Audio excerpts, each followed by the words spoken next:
ठीक है, तो नेक्स्ट स्टडी करते हैं कॉपी में सेपरेशन टेक्निक्स।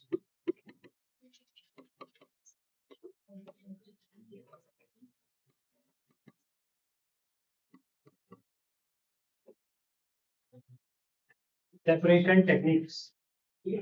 अब अगर होमोजेनियस मिक्सचर हुआ, क्या हुआ? मिक्सचर होमोजेनियस मिक्सचर हुआ, तो बताओ कौन सी सेपरेशन टेक्निक काम करेगी? और हेटेरोजीनियस हुआ मिक्सचर हुआ, तो कौन सी टेक्निक काम में आएगी? तो यहाँ पर आपको ऐसे रटना नहीं है नाम, है ना, जो नाम इन लोगों ने बोले ऐसे नाम रटना नहीं है आपको। आपको होमोजेनियस मिक्सचर में केमिकल मेथड का है। कौन सा मेथड? Chemical methods. आप कोई भी केमिकल मेथड जो कि हीट, लाइट या इलेक्ट्रिसिटी का यूज करती है, ऐसी मेथड को केमिकल मेथड बोलते हो, जो कि आप होमोजीनियस मिक्सचर को सेपरेट कर सकते हो। इसी तरह से हेटेरोजीनियस मिक्सचर को सेपरेट करना है तो कैसी मेथड चाहिए? फिजिकल मेथड चाहिए। फिजिकल मेथड में बहुत सारी मेथड होती है। एग्जाम्पल के तौर पर अगर हम बात करें तो सेपरेटिंग फनल मेथड हो गई,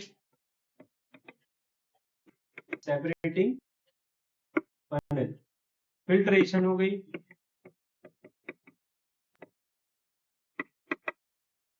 मैग्नेट वाली मेथड हो गई कि अगर लोहे से किसी चीज को अलग करना है तो मैग्नेट का यूज कर सकते हो।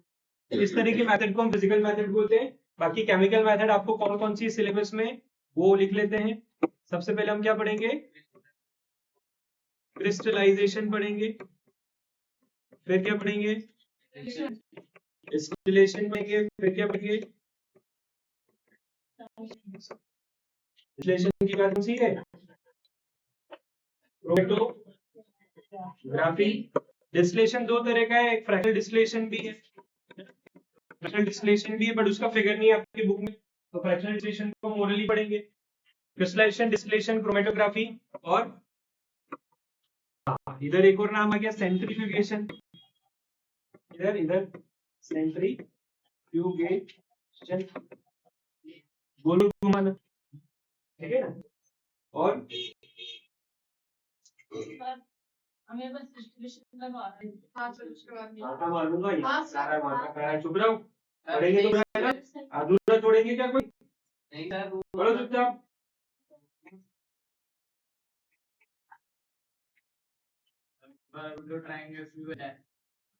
सब्लिमेशन और डिपोजिशन भी टेक्निक है, जिससे भी हम क्या कर सकते हैं? अलग कर सकते हैं किसको? होमोजेनियस मिक्सचर को।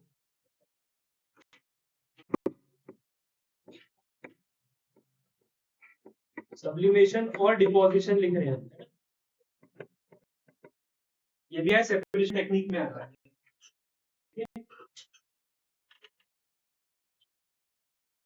सस्पेंशन भी एक तरह की सेपरेशन टेक्निक है। सस्पेंशन जो सेपरेशन टेक्निक है वो इसमें आती है। सस्पेंशन में हम किसका यूज करते हैं? पोटाश एलम का यूज करते हैं। पोटाश एलम यानी कि अगर एक पानी है, पानी में सस्पेंडेड इम्प्योरिटीज और कैसी पानी के कलर की, सोचो पानी के अंदर पानी के कलर की इम्प्योरिटीज है, दिखेगी क्या? पानी के अंदर पानी की कलर की इम्प्योरिटी है, पानी के अंदर पानी के कलर का कीड़ा है, दिखेगा क्या? नहीं दिखेगा, ठीक है। तो पोटाश एलम फिटकरी जो होती है उसको ऐसे गोल गोल घुमा दो, इतनी भारी होती है वो कि जब पानी में ऐसे गोल घुमाते हैं ना, एक मटका, मटके में केवल आपको ऐसे 2 बार घुमाना है, निकाल लेना। इतने में ही वो इतनी डिसॉल्व हो चुकी है पानी में कि जब उसके पार्टिकल नीचे जाएंगे तो जितनी भी इंप्योरिटीज है उसके अंदर तैर रही है, वो सब नीचे क्या हो जाएगी? फिर धीरे से मटका उठाओगे और ऊपर ऊपर का पानी निकाल लो, और नीचे जो इंप्योरिटी रहेगी उसको, समझ गए कि नहीं समझ गए? इसको बोलते हैं लोडिंग। क्या बोलते हैं इसको? एक तरह का इसका प्रोसेस का सस्पेंशन तो है, पोटाश एलम का यूज करते, बट इसमें सेपरेशन टेक्निक जो यूज कर रहे हैं उसका नाम क्या है? लोडिंग। लोडिंग नाम से नहीं है आपको सस्पेंशन नाम से, ठीक है। कोई और भी चीज यूज कर सकते हैं जो कोगुलेशन नाम से दिया हुआ है आपको, देखो पेज 86 पे कोगुलेशन नाम से दिया हुआ है, ठीक है, कोगुलेशन नाम से, ठीक है। एनसीईआरटी के पेज 83 में कोगुलेशन नाम से है, ये लोडिंग नाम से नहीं है, लोडिंग नाम हटा रहा हूं मैं। एनसीईआरटी में आपको कोगुलेशन नाम से पेज 86 पे की बता दोनों का अलग सेम नाम अलग अलग है पर सेम, ठीक है। चलो तो सारी प्रोसेस पढ़ते एक एक करके, सारी प्रोसेस देखते हैं। आ जाए, ये सब नोट कर लिया सभी ने, कर लिया, तो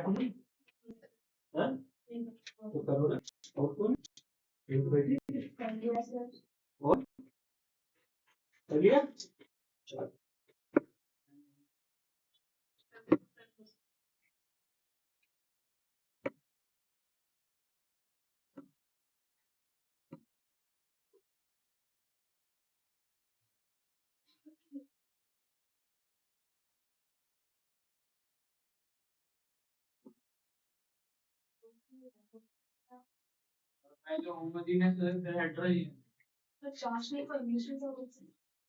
श्योर सर।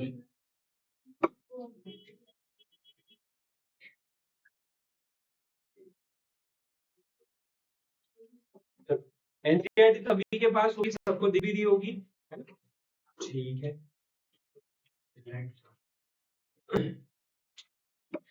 कौन से पेज पर जाना है अपने को?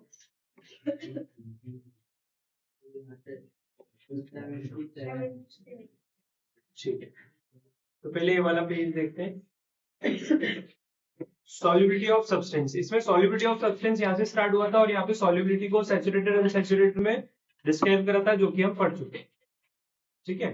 फिर नेक्स्ट पेज पर यहाँ पर ये जो ग्राफ है इसको आपको पढ़ना है ना, ये इंपॉर्टेंट है। ये वाले तीन करके देखे थे आपने कि नहीं करके देखे? 77 पर कर पा रहे थे आंसर? अभी पढ़ के करके देख लो। The solubility of compound A in water 20 degree Celsius is, क्या होगी? ग्राफ रीड करो, ग्राफ क्या बोल रहा है? सॉल्युबिलिटी देखो यहाँ पर क्या है, 50 0 और 50 के नीचे, और ए की सॉल्युबिलिटी क्या है, दिख रही है आपको कि नहीं दिख रही है? ए की सॉल्युबिलिटी यहाँ पर क्या दिखा रही है, तो यहाँ 0 से 50 से हार्डली ये कहाँ गया है, 75 पर गया है, तो आप मान लो 25 से 75 है, ठीक है। कहां से तक है ये मान लेते हैं हम 25 होगा, और ये हार्डली क्या होगा, 75 होगा, तो 25 से 75 यानी कि 50 ग्राम कितनी इंक्रीज हुई, ओनली 50 ग्राम इंक्रीज हुई। अगर हमने क्या बढ़ाया, देखो टेम्परेचर बढ़ाया 0 डिग्री से कहां चला गया 80 डिग्री, सॉल्युबिलिटी कितनी बढ़ी, केवल 50 ग्राम बढ़ी। जबकि कंपाउंड बी को देखो, कंपाउंड बी में कितनी थी उसकी सॉल्युबिलिटी, 200 और 150 के बीच में क्या आता है 175, और कहां चले गई उसकी सॉल्युबिलिटी, लगभग 375 पे चले गई। चलो 360 मान लो, 350 भी मान लो, तो कोई दिक्कत नहीं। तो कितनी ज्यादा सॉल्युबिलिटी बढ़ गई, 80 डिग्री, इसमें भी 80 डिग्री का चेंज है, इसमें भी 80 डिग्री का चेंज है, बढ़ी केवल 50 ग्राम सॉल्युबिलिटी बढ़ी इसकी, जबकि इसकी कितनी बढ़ गई, लगभग 200 ग्राम, सॉल्युबिलिटी बढ़ी की नहीं, क्लियर है। तो अब यहां पर क्या पूछ रहा है ये वाला क्वेश्चन, पढ़ो इसको। The solubility of compound A in water at 20 degree is क्या, लेस देन, क्या आएगा, less than its solubility at 60 degree. 20 degree पे सॉल्युबिलिटी क्या है, कम, 60 डिग्री क्या है। इसी तरह the solubility of compound B at 20 degree is again less than solubility at 60 degree. फिर थर्ड वाला, द सॉल्युबिलिटी ऑफ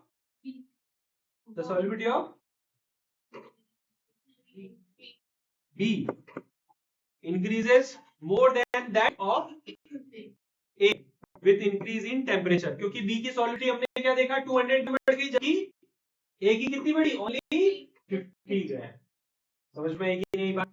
ठीक है, अब यहां से स्टार्ट है 5.3 से method of separation of homogeneous mixture. Homogeneous mixture को किस तरह से आप अलग कर सकते हैं, ये यहां से स्टार्ट। ठीक है, तो होमोजेनियस मिक्सचर का और हेटेरोजेनियस मिक्सचर का हमने दोनों का अलग अलग टेबल बनाया।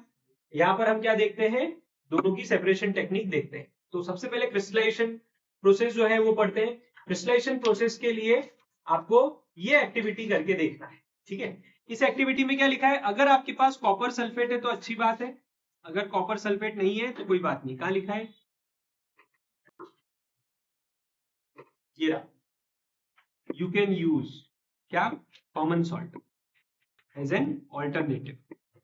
क्लियर है, अगर आपके पास क्या नहीं है, कॉपर सल्फेट नहीं है, कॉपर सल्फेट का केमिकल फॉर्मूला लिख लो, CuSO4। जहां सल्फेट आता है, जहां सल्फेट आता है तो वहां क्या लिखते हैं, SO4। जहां सल्फेट आता है वहां क्या लिखते हैं, SO4। ठीक है, जैसे यहां पर सल्फ्यूरिक एसिड लिखा है, सल्फ्यूरिक एसिड को क्या भी बोलते हैं, हाइड्रोजन सल्फेट। सल्फ्यूरिक एसिड को क्या भी बोलते हैं, हाइड्रोजन सल्फेट। तो क्या हो जाएगा, H2SO4। ठीक है, अगली बात समझ में, क्या बोलते हैं सल्फ्यूरिक एसिड को, हाइड्रोजन। लिखते जाना है, देखते नहीं रहना, केवल बुक में जगह दिख रही है, बुक में लिखो, बुक बंदा नहीं करना, कॉपी आपके पास। ठीक है, मैं तो बोल ही रहा हूँ, देखो जो लिखने का है ना वो तो लिखना पड़ेगा। ठीक है, जो मार्क करने का वो बता दूंगा। क्लियर, जैसे यहाँ पर मार्क करने का क्या बताया मैं, क्या मार्क करना है, ये कॉपर सल्फेट इज टॉक्सिक, ये मार्क करना है।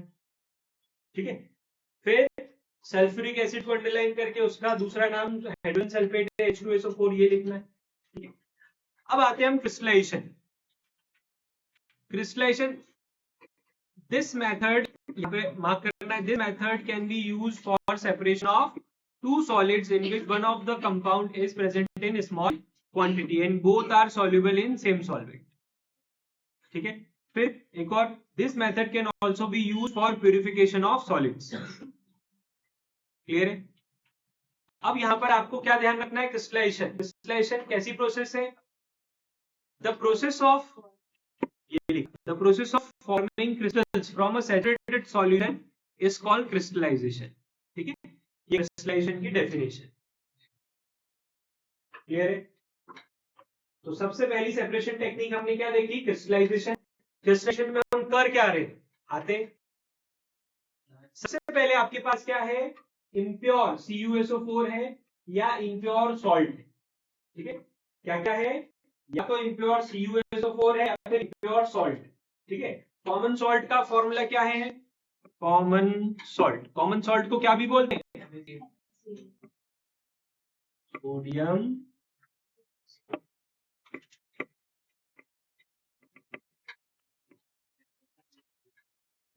Chloride, NaCl। सोडियम का Na और क्लोराइड का Cl। ठीक है, सोडियम का क्लोराइड का, ठीक है, तो क्या हो गया, NaCl। हाँ बोलो, क्या बोल रहे हो, डब्बा पर दे दो उसके पास।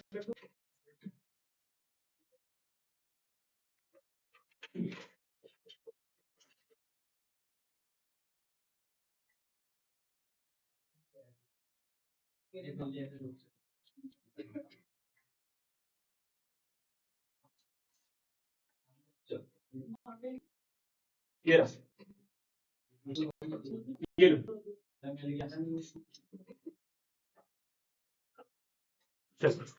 तो यहां पर हमने क्या देखा, कैसे क्रिस्टलाइजेशन करना है। सबसे पहले आपको क्या चाहिए, या तो CuSO4 चाहिए, कैसा इम्प्योर CuSO4, या फिर आपके पास क्या, सी वाटर है। सी वाटर में क्या मिलेगा आपको, क्या ऑप्शन करोगे सी वाटर से, आपके पास सपोज सी वाटर है, सी वाटर को आपको क्या करना है, इस तरह का एक सेटअप रखना है। फिर ए जो दे रहा है, प्रिपेयरिंग दी सैचुरेटेड सॉल्यूशन, तो आपको क्या करना है, बर्नर लेना है, ट्राइपोड स्टैंड लेना है, वाटर बाथ लेना है, और वाटर बाथ के अंदर क्या रखा आपने, वाटर बाथ में क्या होता है, वाटर बाथ ऐसा एक फ्लास्क होता है जिसके अंदर पानी होता है, और फिर उसके अंदर आपको कांच का बीकर रखना है जिसके अंदर कॉपर सल्फेट सॉल्यूशन रहेगा इम्प्योर वाला, या फिर आप सी वाटर रख दोगे। ठीक है, और आपको ग्लास रॉड से उसको हिलाते जाना है, ठीक है। स्टिर करते जा रहे हो और आप क्या कर रहे हो, उसके अंदर और ऐड करते जा रहे हो, करते जाओ सैचुरेटेड बन जाएगा, ठीक है। आप उसको हीट तो कर रहे हो, साथ ही साथ उसके अंदर ऐड करते जा रहे हो और उसको क्या बना रहे हो, सैचुरेटेड बना रहे हो। एक लिमिट तक आपको हीट करना है, देन उसके बाद आपको क्या करना है, उसको फिल्टर कर लेना केयरफुली। आपको उसको फिल्टर करना है। फिल्टर कैसे करना है, आपको एक और क्या लेना है, बीकर लेना है और एक कोनिकल फनल लेना है। कोनिकल फनल में क्या दिख रहा है आपको, दिख रहा है कुछ कोनिकल फनल में कि नहीं दिख रहा है? कोनिकल फनल में एक कागज मतलब वो फिल्टर पेपर लिया और उसको क्या कर दिया, फोल्ड करके, इसे फोल्ड करके कोन शेप बना लिया, ठीक है। और उसको इस तरह से उस फनल के अंदर रख दिया, ठीक है। दिख रहा है क्या आपको कि इसमें आर पार कुछ ढुल जाएगा, चला जाएगा, ऐसा दिख रहा है क्या? होल दिख रहा है क्या इसमें? नहीं। तो फिल्टर पेपर को इस तरह से करके हम क्या देते हैं, रख देते हैं और जैसे चाय छानते हैं वैसे उसको छान देते हैं। तो फिल्टर पेपर में क्या जमा हो जाएगा, इंप्यूरिटीज जमा हो जाएंगी। तो फिल्टर पेपर इंप्यूरिटीज को हम क्या करेंगे, फेंक देंगे। और हमारे पास क्या है, ये जो बीकर में गरम गरम है, इसको ठंडा होने के लिए हम छोड़ देंगे, रूम टेम्परेचर तक धीरे धीरे ठंडा होगा। ऐसा नहीं कि जल्दबाजी में फ्रिज में रख के आ जाओ या आइस वाइस ले आओ उसके पास रख दो, जल्दी से ठंडा कर देंगे। जल्दबाजी का काम क्या होता है, तो जल्दबाजी में होती है गड़बड़ी। और जल्दबाजी करोगे तो आपको बहुत सारे क्या नहीं मिलेंगे, क्रिस्टल्स नहीं मिलेंगे, अच्छे अच्छे क्रिस्टल नहीं मिलेंगे, ज्यादा अमाउंट में नहीं मिलेंगे। क्यों? क्योंकि आप नेचुरल प्रोसेस से नहीं आ रहे। नमक मिलेगा, CuSO4 मिलेगा नेचुरल प्रोसेस। आप जल्दबाजी करके आइस का यूज करोगे, गड़बड़ होगी। समझ गए कि नहीं समझ गए? तो आपको क्या करना है, आपको बीकर में जो आपने फिल्टर कर लिया उसको क्या बोलते हैं, फिल्टर जो कर लिया उसको बोलते हैं फिल्टरेट, ठीक है। ये फिल्टरेट में आपको दिख रहा है, देखो आपकी बुक में भी दिख रहा होगा आपको, इसको मैं जूम करता हूं, इसमें दिख रहा है कुछ कुछ ऐसे पार्टिकल दिखा रहे हैं ये लोग, दिख रहा है ये डिजाइन दिख रहा है, दिख रहा है डिजाइन दिख रहा है। तो ये क्या है, ये जैसे जैसे ठंडा हो रहा है सॉल्यूशन, ये सैचुरेटेड सॉल्यूशन था कि नहीं था, ये पूरा सॉल्यूशन क्या था, ये लिखा सैचुरेटेड सॉल्यूशन, लिखा है सैचुरेटेड सॉल्यूशन। तो ये सैचुरेटेड सॉल्यूशन को अगर मैं ठंडा करूंगा तो क्या बनेगा, ऊपर सैचुरेटेड बनेगा, यानी कि क्रिस्टल्स बनने लगेंगे कि बनने लगेंगे। तो यहाँ पर ये क्रिस्टल्स बनना शुरू हो गए, ये क्रिस्टल जो बनना शुरू हो गए, बस उसको आपने ऑब्टेन कर लिया। और ये जो वॉच ग्लास है, वॉच ग्लास को वॉच ग्लास क्यों बोलते हैं, क्योंकि वॉच का जो ग्लास रहता है लगभग वैसे ही दिखता है, थोड़ा सा ऐसा प्लेट जैसा रहता है जिसके अंदर आप कुछ भी रख सकते हैं। तो कॉपर सल्फेट क्रिस्टल हमने रख दी किसमें, कॉपर ये वॉच ग्लास में, ठीक है। यही आपके क्या है, इसमें से जो आपको मिला है ना, फिल्टर करने के बाद जो आपको मिला उसमें सुपर सैचुरेटेड पार्टिकल्स जो है वही आपके काम के, उसी को क्या बोल रहे हैं, कॉपर सल्फेट क्रिस्टल्स। या फिर आपने अगर सी वाटर लिया तो आपको क्या मिल जाएगा, नमक। शुगर सॉल्यूशन है तो शुगर सॉल्यूशन हो सकता है, शुगर का सैचुरेटेड सॉल्यूशन हो सकता है, और शुगर सॉल्यूशन कूल होगा तो आपको शुगर के पार्टिकल्स मिल जाएंगे। शुगर के पार्टिकल्स ऐसे नहीं आएगा, जो हम खरीद के लाते हैं पैकेट में से, वो तो लेजर कटिंग होती है, ठीक है ना, वो लेजर कटिंग होती है, वैसे थोड़ी लेंगे तो आपको एक जैसे नमक जैसे पार्टिकल्स मिल जाएंगे शुगर, थोड़े बड़े भी मिल सकते हैं। बढ़िया।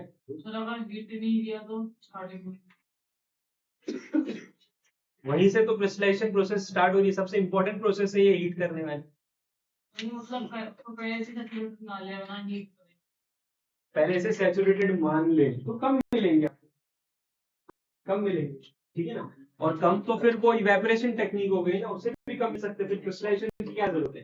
क्रिस्टलाइजेशन हम करते हैं जब हमको बीच में कोई चीज चाहिए रहती है ना, जैसे हमारे पास समुद्र है, उसमें से हमें को नमक एक्सट्रैक्ट करना है, तो इवेपोरेशन टेक्निक क्या होगी, इवेपोरेशन टेक्निक मतलब समुद्र का पानी लिया, बड़े सारे कंटेनर में डाला और सूरज का वेट कर रहे कि कब सनरेज आएगी, कब ये पानी इवेपोरेट होगा अपने आप, फिर जब वो सूखेगा तो फिर उसको प्रोसेस करेंगे। इतना वेट कर सकते हैं कि हम इंडिया की पॉपुलेशन को देखते हुए नहीं कर सकते, तो हम क्या करते हैं, उसको गर्म करते हैं और ज्यादा उसमें नमक डालते जाते हैं, यानी कि सी वाटर डालते जाते हैं, फटाफट फटाफट उसको क्या करते हैं, हम प्रोसेस करते हैं। तो क्रिस्टलाइजेशन प्रोसेस अब यूज में ली जाती है जब आपको फास्ट ऑब्टेन करना हो क्या, ये क्रिस्टल्स, और अगर बस टाइम है तो फिर इवेपोरेशन कर लो, क्रिस्टलाइजेशन की जरूरत ही क्या है। क्लियर, ठीक है। तो यहां पर जो प्रोसेस लिखी है 1 2 3 4 5, यहां पर आपको ध्यान रखना है, सेफ्टी रखना है। किस किस चीज की सेफ्टी रखना है, ये एक मैंने मार्क करवा दिया, कॉपर सल्फेट इज टॉक्सिक, इसका ध्यान रखना है। दूसरी सेफ्टी कहां है, सल्फ्यूरिक एसिड के वक्त, जब आप सल्फ्यूरिक एसिड डाल रहे हो तो आपको ध्यान रखना है आप किसी की हेल्प लेकर डालो, खुद सल्फ्यूरिक एसिड लेकर नहीं डालना है, खतरनाक होता है। तो यहां पर क्या बोला है आपको कि कॉपर सल्फेट को ब्लू विट्रियोल भी बोला जाता है। एक और चीज क्या बोला जाता है, कॉपर सल्फेट को ब्लू विट्रियोल भी बोला जाता है। ब्लू विट्रियोल क्या है, इसका कॉमन नेम, और कॉपर सल्फेट क्या है, केमिकल नेम, ठीक है। और उसी तरह से सल्फ्यूरिक एसिड क्या है, कॉमन नेम है, और हाइड्रोजन सल्फेट क्या है, केमिकल नेम, और इसको क्या बोलते हैं, H2SO4 को केमिकल फॉर्मूला। क्लियर है, तो कॉमन नेम होता है, केमिकल नेम होता है, और केमिकल फॉर्मूला होता है, उस बात का ध्यान रखना है सभी को। तो यहां पर हमने क्या किया, कॉपर सल्फेट है तो कॉपर सल्फेट, अदरवाइज आप कॉमन सॉल्ट ले लो। फिर 1 ग्राम कॉपर सल्फेट आपको लेना है, 100 ml ऑफ बीकर में 25 ml वाटर डाल देना है, और क्या डालना है, एक ड्रॉप, केवल एक ड्रॉप आपको सल्फ्यूरिक एसिड डालना है, ठीक है। क्लियर है, सल्फ्यूरिक एसिड क्या काम का है, तो sulphuric acid helps in making pure crystals by preventing unwanted reaction. कोई दूसरी रिएक्शन नहीं होगी, सल्फ्यूरिक एसिड क्या करेगा, उसको क्रिस्टल्स बनाने में हेल्प करेगा। क्लियर है, तो आपको अगर ये क्वेश्चन आता है कि ड्यूरिंग क्रिस्टलाइजेशन प्रोसेस में H2SO4 क्यों डाला जाता है, या name the acid which is used in the process of crystallization, तो आपको नाम लिखना होना चाहिए, और नाम के साथ साथ काम, क्या काम है किसका, H2SO4 का ये काम है, क्या करेगा, प्योर क्रिस्टल्स बनाएगा। समझ गए, ठीक है। तो ये मार्क किया यहां तक, थर्ड पॉइंट पे आ गया है, ठीक है। Gradually add more copper sulphate until the solution become saturated. पहले तक डाला था कॉपर सल्फेट सिर्फ 1 ग्राम, 25 ml पानी में, 25 ml पानी में 1 ग्राम कॉपर सल्फेट डालता, अब और कॉपर सल्फेट डालते जाओ डालते जाओ डालते जाओ, जब तक क्या नहीं हो जाता, वो सैचुरेटेड नहीं हो जाता, तब तक आप डालते जाओ, ठीक है। फिर उसको फिल्टर करने का बोल रहे हैं, फोर्थ पॉइंट क्या है, फिल्टर करो, जो इनसॉल्युबल इंप्यूरिटीज है उसको डिस्कार्ड कर देंगे, ठीक है। और देन उसके बाद क्या करेंगे, अगर आपको लग रहा है इंप्यूरिटीज नहीं है, जैसे आपने समुद्र से पानी लिया, तो उसमें क्या मिलेगी आपको, समुद्र के पानी को जब आप गर्म करोगे तो जो सॉल्ट है वो क्या हो जाएगा, डिसॉल्व हो जाएगा। अब उसको फिल्टर करके फेंक देते हो, रखते नहीं, फिल्टर करके फेंक देते हो क्योंकि उसमें इंप्यूरिटीज रहती है। बट अगर CuSO4 सॉल्यूशन लेते हो तो CuSO4 के क्रिस्टल्स आएंगे, तो अब आप इसको फेंकोगे नहीं, है ना। Insoluble impurities collect it in clean beaker, इसको कलेक्ट करोगे आप, इसको फिल्टर करे हुए पानी को भी, फिल्टर करे हुए CuSO4। बट अगर CuSO4 कंटामिनेटेड होता है, CuSO4 आपको लगता है कि क्या है ये, इम्प्योर है, इम्प्योरिटीज है, तो फिर आप उसको डिस्कार्ड कर देते हो फिल्टर पेपर में, जो यहाँ जमा इम्प्योरिटीज होती है उसको। क्लियर, तो जो आपने क्या किया, फिल्ट्रेट है, मतलब जो बचा ये वाला सॉल्यूशन, इसको क्या करना है, कलेक्ट करना है, भी करना है, और उसको कवर कर देना है वॉचर्स, जैसा कि फिगर सी में दिख रहा है, ठीक है। Allow solution to cool slowly without disturbing it. It gives enough time to particle in the solution to come together, resulting in the formation of larger, shiny, well-shaped, blue-colored crystal. अगर आप naturally होने दोगे तो आपको large, shiny और well shaped crystals मिलेंगे। बार बार देखोगे आप तो फिर आपको स्मॉल, डल और छोटे छोटे क्रिस्टल्स आपको मिलने वाले, वेल शेप्ड नहीं है, ठीक है। Filter the crystal, rinse them with cold water and allow them to dry on watch glass, ठीक है। रिंस मतलब आपको क्या करना है, उसको धो लेना, क्लियर है, समझ गए कि नहीं समझ गए। तो ये क्रिस्टल्स को वापस से आपको क्या करना है, 6th पॉइंट में लिखा है फिल्टर, तो इनका बता कैसे मिलेगा, सी वाटर से, नमक, प्रेशर साइज, क्रिस्टलेशन से पूछ रहा हूँ, इवेपोरेशन से तो कोई नहीं करता होगा, गांधी जी के टाइम पे करते थे। वो सर जो द पॉपुलेशन कम किया, पॉपुलेशन के हिसाब से कम स्टेशन वो बता रहा है ना। हाँ, सी वाटर को काम क्या करना है, पहले कर लिया, फिर सोडियम क्लोराइड, सोडियम क्लोराइड तो सी वाटर में है ऑलरेडी, सल्फ्यूरिक एसिड डाल दिया, फिर उसको सर थोड़ी देर तक सब उसको जो स्टैंड आता है बर्निंग स्टैंड उस पे थोड़ी देर फिर चलाना, गरम कर लिया, फिर फिल्टर पेपर लगा के सर फिल्टर कर दिया। हाँ, प्योरिटी स्टेट दी, नीचे का जो है वो रखिए संभाल के, फिर क्रिस्टल्स फॉर्म होने लगे।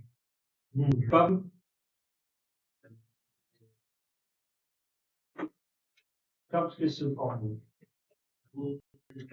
जब उसको अनडिस्टर्ब रखेंगे। हाँ, थोड़ा ठंडा होगा वो, तो जो सैचुरेटेड सॉल्यूशन का वो क्या बन जाएगा, सुपर सैचुरेटेड बन जाएगा, और उसमें क्रिस्टल बनने लगेंगे जैसे जैसे वो रूम टेम्परेचर पर आएगा। फिर उसके बाद क्या करना है, तो उसके बाद सर जो क्रिस्टल्स आएंगे सर, मतलब वो शायद शटल डाउन हो जाएंगे, तो उसको जो पानी रहेगा सर उसको धीमे धीमे करके कैसे सेडिमेंटेशन जब होता है, जब पानी अलग निकालते हैं आराम से, वैसे ही हमें वो जो ब्लू वाटर है वो निकाल तो वापस से फिल्टर करना है। हाँ, है ना, आपने वो क्या करना है, यहाँ पे देखो सब कुछ फोटो में बताएंगे क्या नहीं। आप 6 पॉइंट क्या लिखा है, फिल्टर द क्रिस्टल, मतलब वापस से फिल्टर कर रहे हैं हम, ठीक है, वापस से फिल्टर कर रहे हैं, और जो क्रिस्टल मिले उसको रिंस कर। नमक के केस में रिंस नहीं करेंगे, क्योंकि नमक को रिंस किया तो वापस से वो पानी में घुल मिल जाएगा। ये सारी बात समझ में। तो रिंस इस चीज को करते हैं जो गंदी होती है, जिसकी क्रिस्टल्स आपके पानी में जल्दी से घुले मिले नहीं, साफ करने के लिए रिंस करते हैं, ठीक है। क्लियर है, वो अलग केमिकल प्रोसेस होती है, वो इसमें नहीं। अपने को एक मान के चलो कि नमक ऑप्टेन करना है, तो उसका प्यूरिफिकेशन प्रोसेस अलग है, ठीक है। तो यहाँ पर आपको क्या करना है, जो क्रिस्टल्स मिले उसको करना है, पेपर से कलेक्ट कर लिया, और फिर उसको वॉश ग्लास पे रख देंगे, ड्राई होने देंगे, और आपको क्या मिल चुका है अब, CaO4 या फिर सॉल्ट मिल चुका है। समझ गए कि नहीं समझ गए, क्लियर है। तो आप अगर कहाँ जाओगे, गुजरात से जाओगे, सोमनाथ के उधर जाओगे, तो आपको क्या मिलेगा, टाटा का बहुत बड़ा फैक्ट्री मिलेगा। कैसा, ओपन फैक्ट्री। वो क्या करते हैं, मतलब रूम से बड़े बड़े कड़ाव में गर्म करते हैं, ठीक है, और वॉच ग्लास पे नहीं रखते वो, वहां नीचे जमीन ग्राउंड है उस पे रखते हैं, ठीक है, क्योंकि नीचे क्या है, मिट्टी नहीं दिखेगी आपको, नमक दिखेगा। तो नमक के ऊपर ऐसे गीला नमक ऐसे फिल्टर करा हुआ जो वॉच ग्लास पे रखा हुआ है ऐसे रख देते हैं, ठीक है। फिर बुलडोजर जब सूख जाता है तो बुलडोजर आता है, नमक को उठाता है और बड़े ट्रक में डालता है, ट्रॉली में डालता है। सूख गया नमक तो कहाँ डाला, ट्रॉली में डाला, ट्रॉली जाती है फैक्ट्री के अंदर, और वहां होता है प्यूरिफिकेशन। कि आप क्या कर सकते हो, फिर उसको खाने लायक बनाते हैं, आयोडाइज बनाते हैं, ठीक है। हम जो नमक खाते हैं वो व्हाइट कलर का, अगर आप खाते हो तो सी सॉल्ट है, वो आयोडाइज नेचुरली कम होता है, कम आयोडीन होता है उसमें नेचुरली, या मान के चलो नहीं होता है। क्यों, क्योंकि जब प्यूरिफाई करते हो उसको केमिकल से उसको वॉश करते हैं, या केमिकल उसमें उसे फ्यूज करते हैं, तब उसके सारे आयोडीन खत्म हो जाते हैं लगभग, बहुत बड़े बचते, जो कि हमारे लिए इनफ नहीं है। तो उसको क्या किया जाता है, आर्टिफिशियली आयोडाइज किया जाता है। तो जो सी वाटर से मिला हुआ सी सॉल्ट होता है, जो कि आर्टिफिशियली आयोडाइज होता है, ये हमारी बोन्स के लिए अच्छा नहीं होता। ऐसा मैं नहीं बोलता, ऐसा डॉक्टर बोलता है, ऐसा इंटरनेट बोलता है, ऐसा गूगल बोलता है कि सी सॉल्ट कोशिश करें ना, हमें रॉक सॉल्ट खाना चाहिए, पिंक सॉल्ट खाना चाहिए। ये अलग अलग कंपनीज को अलग अलग नाम से बेचती है ना। कोई ब्लैक सॉल्ट बोलता है, कोई सेंधा नमक बोलता है, कोई पिंक सॉल्ट बोलता है, कोई हिमालयन सॉल्ट बोलता है, कोई रॉक सॉल्ट बोलता है, ठीक है। तो ये अलग अलग कंपनी अलग अलग नाम से बेचती। तो रॉक सॉल्ट में क्या होता है, रॉक सॉल्ट केवल ऐसे जो पत्थर रहते हैं उनको चूड़ा करते हैं, और थोड़ा सा प्यूरिफिकेशन करते हैं कि कहीं कंकर पत्थर ना गए, बस इतना काम करते हैं, वो पैक करके आप दे देते हैं, ठीक है। मतलब मेहनत कम करें पर कॉस्टली है। क्यों? क्योंकि माइनिंग होती है, जैसे कोल माइन्स होती अंडर द अर्थ, वैसे इसके आयोडीन नमक के, रॉक सॉल्ट के भी क्या होते हैं, माइनिंग होती है, मेहनत लगती है माइनिंग में। क्लियर है? बस इसलिए थोड़ा सा कॉस्टली होता है ज्यादा। जैसे 20 रुपीज के जी आपको व्हाइट नमक मिल जाएगा, ये पिंक वाला सॉल्ट आपको मिलता है 100 रुपीज के जी। ठीक है, हम रोज तो मुट्ठी भर के खाते नहीं, थोड़ा सा ही खाते हैं, तो हम वो वाला लें तो ज्यादा अच्छा। डॉक्टर ऐसा बोलते हैं, इंटरनेट ऐसा बोलता है कि वो वाला नमक अगर आपने थोड़ा ज्यादा भी खा लिया तो नमक के कारण जो आपकी बोन क्या हो जाती है, लॉस हो जाती है, कमजोर हो जाती है, वो नहीं। सर जब से कभी बैलेंस सॉल्ट आया तो थायराइड के केस बहुत ज्यादा इंक्रीज हो रहा है। उसके बारे में तो मैंने उसके बारे में तो मैंने कभी पढ़ा नहीं, देखा नहीं। वो आपके लेवल पे आपकी स्टडी कर सकते हो, आपके फैमिली डॉक्टर से कंसल्ट कर सकते हो कि क्या बेस्ट है आपके लिए, क्या नहीं। ठीक है, क्लियर है?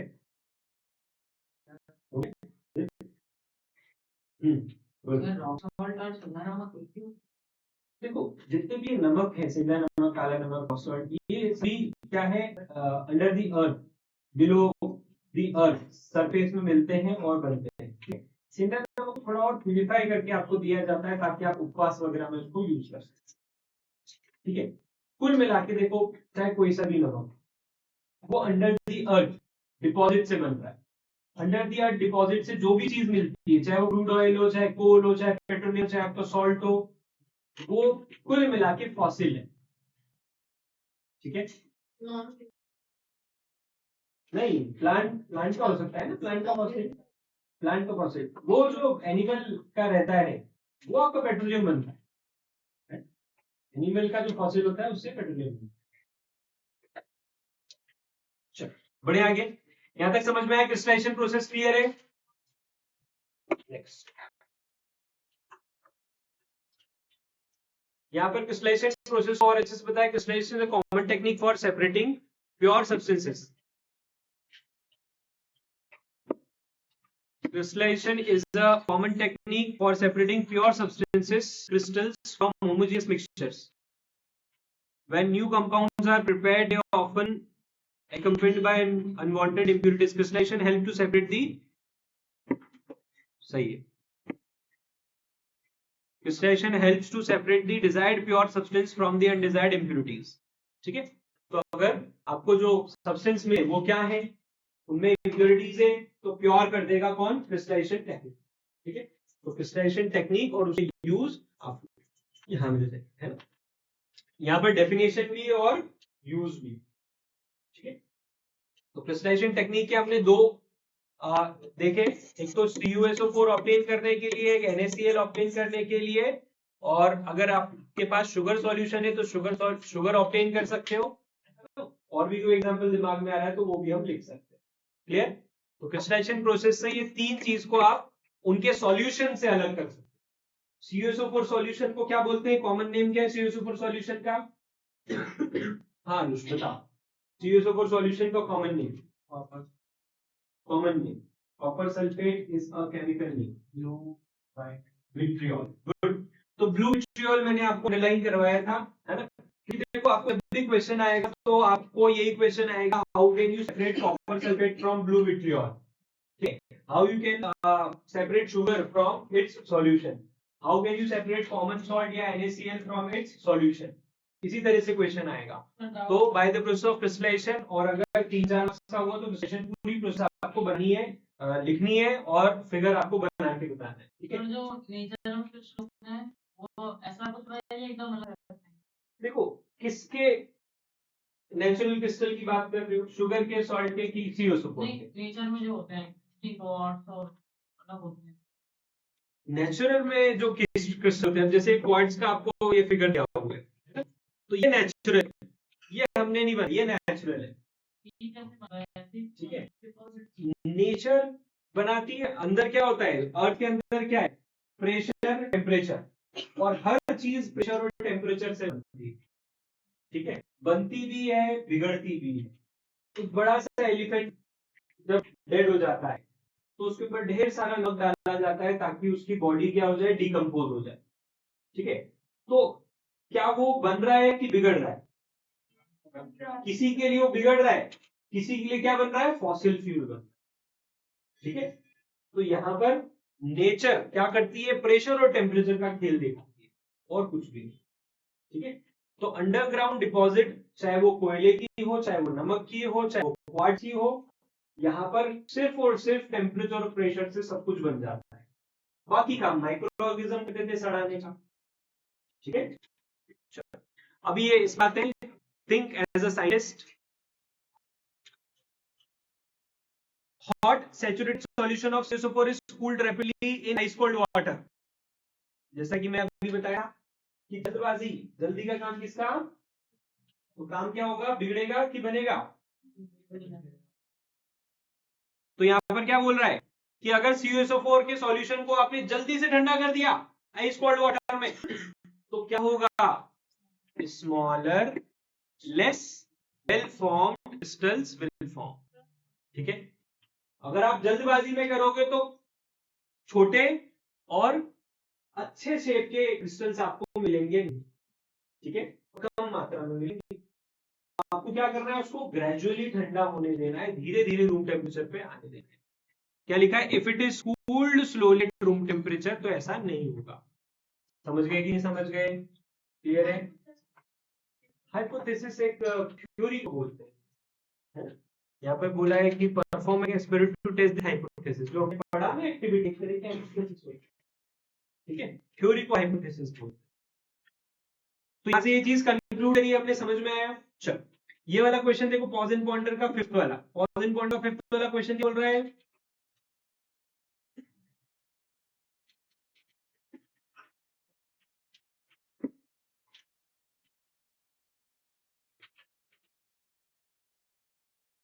तो सेम काइंड ऑफ पहले इवेपोरेशन को पढ़ लेते हैं ताकि आप आंसर कर पाओ।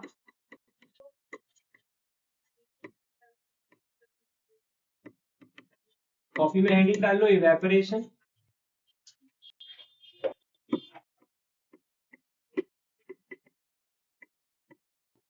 It is a process. It is a process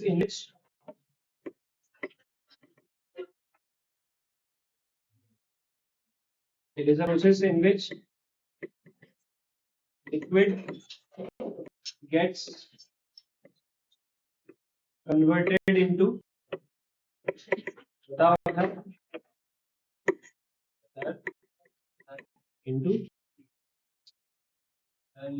gas without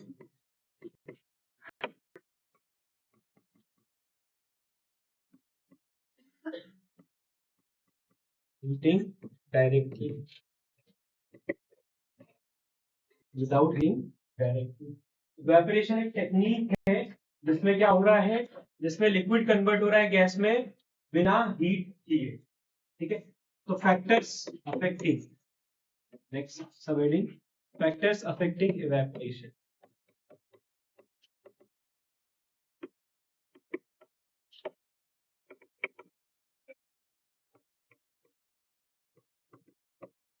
factors affecting evaporation, पहला क्या हो सकता है,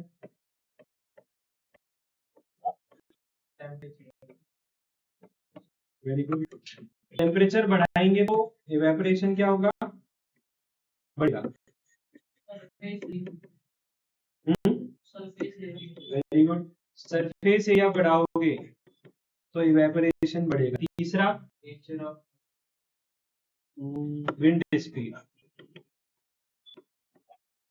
लिक्विड है, dryness in air, good. Humidity बोल देते हैं,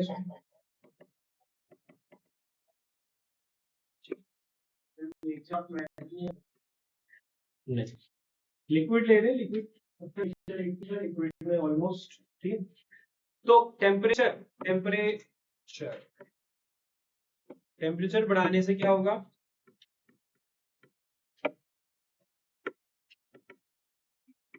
टेम्परेचर बढ़ाने से इवेपोरेशन बढ़ेगा, सरफेस एरिया बढ़ाने से इवेपोरेशन बढ़ेगा, विंड स्पीड बढ़ाने से इवेपोरेशन बढ़ेगा, बट ह्यूमिडिटी कम करना पड़ेगी। ह्यूमिडिटी कम तो इवेपोरेशन कम। क्लियर है इसको, ये तीनों डायरेक्ट प्रोपोर्शनल है, ये इनवर्सली प्रोपोर्शनल। समझ गए? तो ये 4 फैक्टर है जिसपे इवेपोरेशन क्या करता है, अफेक्ट होता है। तो इवेपोरेशन की चारों चीज आपको क्यों लिखवाई मैंने, क्योंकि ये जो 5वां क्वेश्चन है ना, इसका पॉज एंड काउंटर का 5वां क्वेश्चन, इसमें इसी की नीड है। तो ये क्वेश्चन क्या बोल रहा है कि अगर इवेपोरेशन कम या ज्यादा हुआ तो size of common salt crystal पे क्या इफेक्ट पड़ेगा। अगर इवेपोरेशन कम या ज्यादा हुआ तो size of common salt crystal पर क्या फर्क पड़ेगा। तो आप सोचो कि क्या किया हुआ है उन्होंने, गुजरात वाला जो मैंने आपको केस बताया, उन्होंने ग्राउंड पर ये सारी चीज की, तो ग्राउंड पर बहुत बड़ा सरफेस है, डायरेक्ट सनलाइट, ठीक है, और हवा भी चल रही है, क्योंकि समुद्र के किनारे हवा चलेगी कि नहीं चलेगी, चलेगी। तो वहां पर उन्होंने ये तीनों चीज कवर करी हुई है कि टेम्परेचर भी मिल रहा है, सरफेस एरिया भी मिल रहा है, विंड स्पीड भी मिल रहा है। क्लियर है? शायद बारिश के टाइम पर वहां काम बंद रहता है 4 महीने, बाकी 8 महीने वहां काम चलता है। तो टेम्परेचर भी है, सरफेस एरिया भी, विंड स्पीड भी है, तो भरपूर इवेपोरेशन है। तो इवेपोरेशन ज्यादा तो size of common salt crystals क्या, size of common salt crystal क्या मिला है, ज्यादा। क्लियर है? आ रही बात समझ में? तो यहां पर क्वेश्चन नंबर 5 में क्या बोला है, will there be any change in the size of common salt crystal if the rate of evaporation is increase और डिक्रीज, एक्सप्लेन। तो यहां पर हम क्या बोलेंगे, as the rate of evaporation, factors ये सारे हैं, as the rate of evaporation is increased the size of common salt crystal will also increase। Decrease में तो कम होगी, आपको केवल इंक्रीज का लिखना है, डिक्रीज का तो ऑब्वियस बात है वो ऑब्वियस हो जाएगा, आपको एक केस लिखना है। और एक्सप्लेनेशन में क्या लिखना है कि if we increase the temperature, if we increase the surface area, if we increase the wind speed, then evaporation increases, और इवेपोरेशन इंक्रीज होगा तो ह्यूमिडिटी, जो सॉल्ट में ह्यूमिडिटी है वो क्या होगी, ह्यूमिडिटी ज्यादा। ये वाला जो चीज है इसको क्या करना है आपको, सुखाना है। उसको सुखाने के लिए क्या करना है आपको, इवेपोरेशन। ठीक है, बस एक ही चीज है वहां पर, सी साइड पे क्या होती होगी, ह्यूमिडिटी ज्यादा होती होगी। बट क्योंकि ये 3 फैक्टर ऑलरेडी है, तो ह्यूमिडिटी को कैसे कंट्रोल करते होंगे वो वहां जाके देखना पड़ेगा, मैं तो नहीं गया। ठीक है, आप में से कोई जाए तो देख। ठीक है, बढ़े आगे। नेक्स्ट क्या, डिस्ट्रैक्शन ही तो पढ़ रहे थे।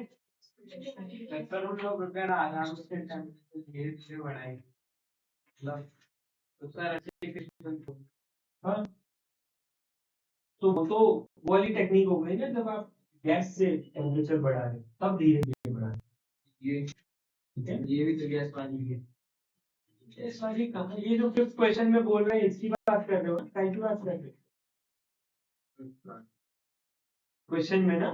तो क्वेश्चन में तो गैस है ही नहीं ना, क्योंकि इवेपोरेशन की बात चल रही है। तो इवेपोरेशन में तो नेचुरल है ना यार, ठीक है ना, वो फिजिकल मेथड की बात है। इसका फोर्थ वाला पढ़ा, पॉज एंड काउंटर का फोर्थ वाला देखो,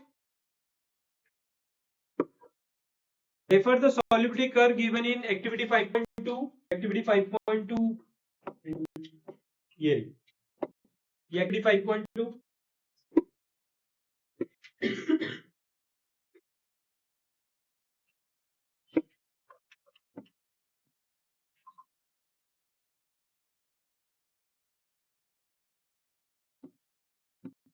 बड़ा क्वेश्चन, इधर मत देखो, क्वेश्चन पढ़ लो तुम लोग।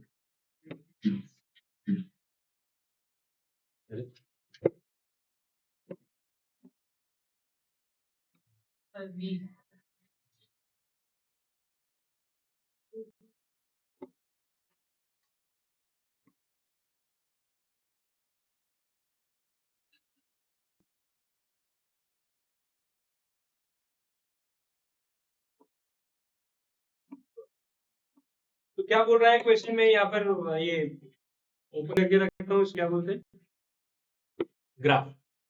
पढ़ो क्वेश्चन, पढ़ो क्या लिखा है, रेफर दी ग्राफ, और फिर आगे क्या क्वेश्चन पूछा है, है ना। 5.2 एक्टिविटी 5.2 का एक कर्व रेफर करो और क्या बताओ, क्या बताना है। If equal masses of hot saturated solution of compound A and B are cooled to 80 to 60, 80 से कहाँ ले गए 60 पे ले गए, ठीक है, 80 से 60 पे ले गए, तो क्या क्या पूछ रहा है, which solution is likely to deposit more solid। तो ऑब्वियसली बात है, आप 80 अगर 60 पे ले आ रहे हो तो ये सैचुरेटेड से कहाँ जा रहा है,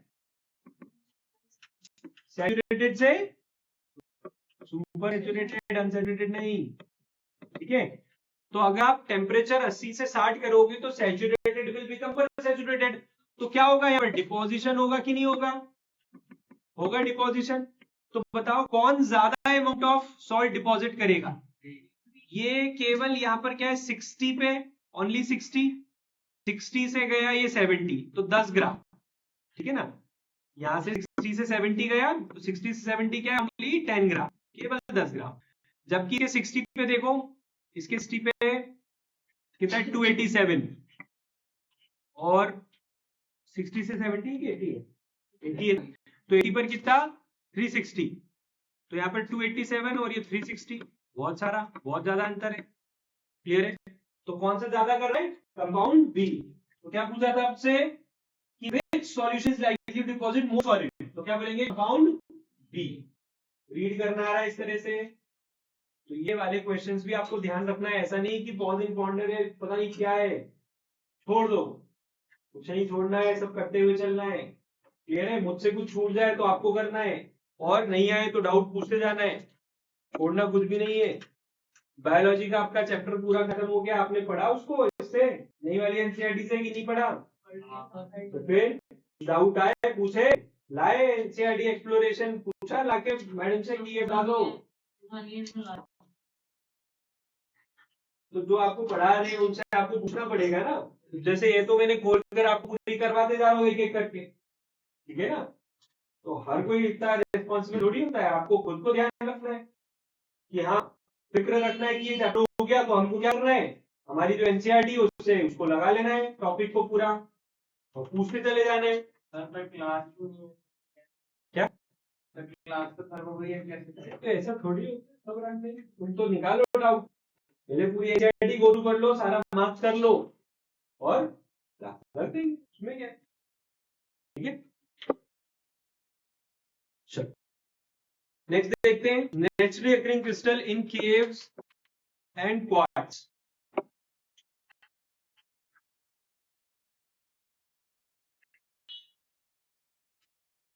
ये क्रिस्टलाइजेशन के बारे में थोड़ी सी हिस्ट्री दे रखी है, पढ़ लेना, कोई दिक्कत आए तो देख लेना, है ना, जस्ट नॉलेज के लिए दिया हुआ है। नेक्स्ट है डिस्टिलेशन, नेक्स्ट प्रोसेस है डिस्टिलेशन। तो डिस्टिलेशन क्या है, it is a process, a homogeneous mixture of miscible liquid can be separated by heating mixture until liquid with the lowering boiling point vaporizes. The vapor is then cooled, turning back into liquid. This process is known as distillation. ठीक है। अब distillation और fractional distillation दो तरह की process है, ठीक है। एक है डिस्टिलेशन और एक है क्या, फ्रैक्शनल डिस्टिलेशन। तो यहां पर आपको क्या ध्यान रखना है कि दोनों में कितना डिफरेंस होना चाहिए, एटलीस्ट ऑफ 25 डिग्री सेल्सियस। अगर 25 डिग्री का डिफरेंस है, अगर दोनों में 25 डिग्री से ज्यादा का डिफरेंस है, if difference between boiling point of two liquid is less than 25 degree, sorry more than 25 degree Celsius हुआ, क्या हुआ, मोर देन 25 डिग्री सेल्सियस हुआ, तो क्या कर लोगे, डिस्टिलेशन, ठीक है। और अगर क्या हुआ लेस देन 25 डिग्री सेल्सियस हुआ तो क्या करोगे, लिखते जा रहे हो,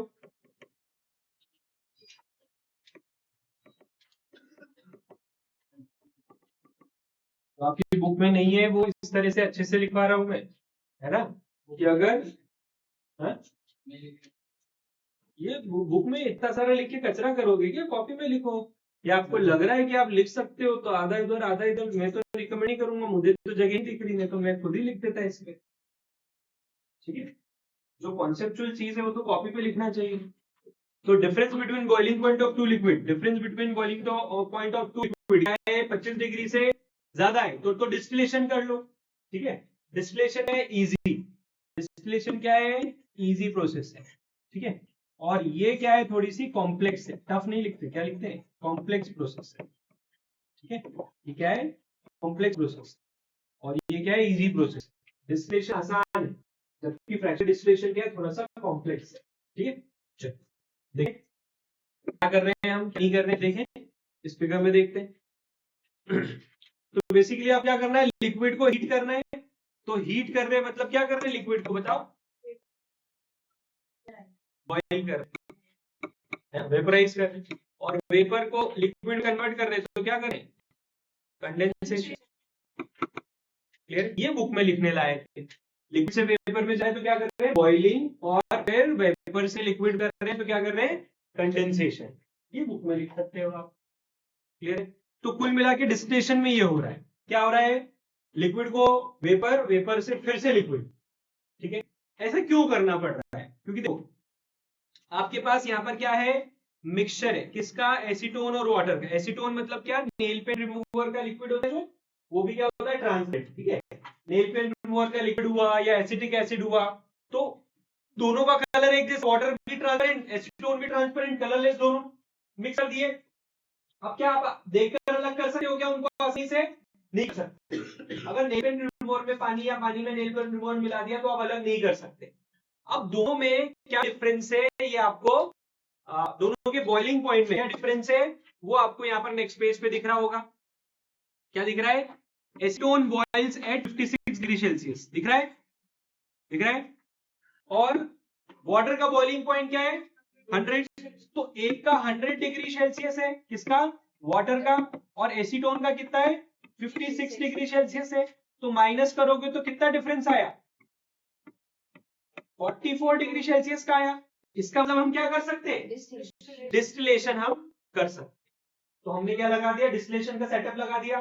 क्या लिया, राउंड बॉटम फ्लॉग, उसमें क्या डाल दिया, मिक्सचर डाल दिया, गर्म कर रहे हैं मिक्सचर को, दिख रहा है मिक्सचर गर्म होके कहां जा रहा है, इधर जा रहा है, गैसेस इधर जा रही है, पर गैसेस इधर जाके इधर ड्रॉप बन के कैसे निकल रही है, क्योंकि ये क्या है, ठंडा ठंडा पानी।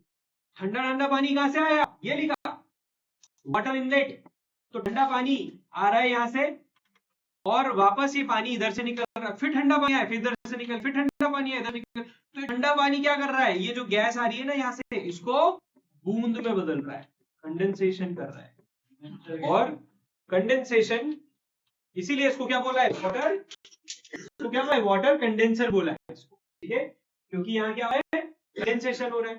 क्लियर है, तो आपको क्या मिलेगा, प्योर एसीटोन मिलेगा। क्या मिलेगा, तो वाटर कहाँ है, इसके अंदर है। क्यों, क्योंकि हमने इसको टेम्परेचर क्या दिया, फॉर एग्जांपल इसको 70 डिग्री दे दिया, या 60 डिग्री भी चलो दे दिया, क्योंकि इसका बॉइलिंग पॉइंट कितना है, 56। तो अगर 60 डिग्री भी दिया तो क्या वाटर की एक भी बूंद बॉइल हो पाएगी, क्या वाटर की एक भी बूंद इधर जाएगी, तो बचा हुआ क्या है इसके अंदर, clear, Bunsen burner, temperature, thermometer दिख रहा है, थर्मोमीटर क्यों नहीं दिख रहा, ठीक है, क्लियर है, ये डिस्टिलेशन। ठीक है, ये क्या है, डिस्टिलेशन। अगर मतलब एक मतलब 2-3 से ज्यादा कंपोनेंट हो बहुत सारे हो तो भी फ्रैक्शनल डिस्टिलेशन ही करते हैं, फिर जरूरत नहीं होती टेम्परेचर 25 डिग्री से कम ही होए। फ्रैक्शनल डिस्टिलेशन का फिगर आपके सिलेबस में, मतलब आपकी बुक में नहीं है, बट मैं आपको नेक्स्ट क्लास में गूगल से ओपन करके फ्रैक्शनल डिस्टिलेशन का एक फिगर बता दूंगा, उसमें एक एक्स्ट्रा यहाँ पर हो जाएगा, बाकी और कुछ भी नहीं है। ठीक है, बाकी आपको आगे का रीड करके आना है ना, जितना भी आगे का बच्चा है पूरा रीड करके आना है एक बार, तो फिर हम आगे का पढ़ लेंगे। ठीक है।